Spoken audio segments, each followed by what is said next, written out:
महाप्रभु श्री लिंगराजंक महाशिवरात्रि पालन और जातीय स्तरीय भजन समारोह नहीं एकाम्र सांस्कृतिक प्रकाशनी पक्षर एक सांबादिक सम्मेलन अनुष्ठित होईछि।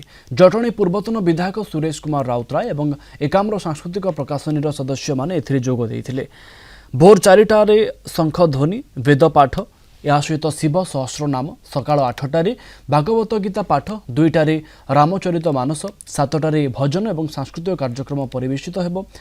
अनुराधा पौडवाल कुमार संजय अभिजीत घोषाल उषा उथुप एवं मधुस्मिता पाउल मनमत मिश्र भली अनेक कलाकार भजन परिवेषण करेंगे।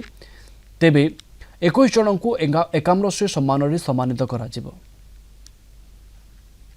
श्री श्री श्री लिंगराज महाप्रभु शिवरात्रि उपलक्षे आम एकाम्र प्रकाशिनी अनुकूल जो भजन समारोह प्रतिवर्ष होउछि कार्यक्रम होउछि तारी उपरे आम टिप्पणी दौचु।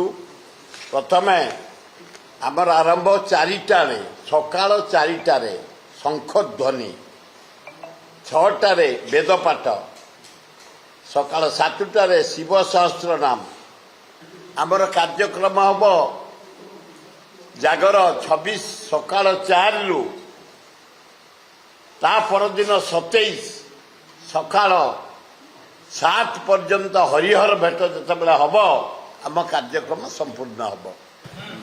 एकाम्र सांस्कृतिक प्रकाशनी दीर्घ 40 वर्ष है महाप्रभु श्री श्री लिंगराज पवित्र शिवरात्रि उपलक्षे तार आध्यात्मिक कार्यक्रम सहित सांस्कृतिक कार्यक्रम परिवेशन करिआसुछि।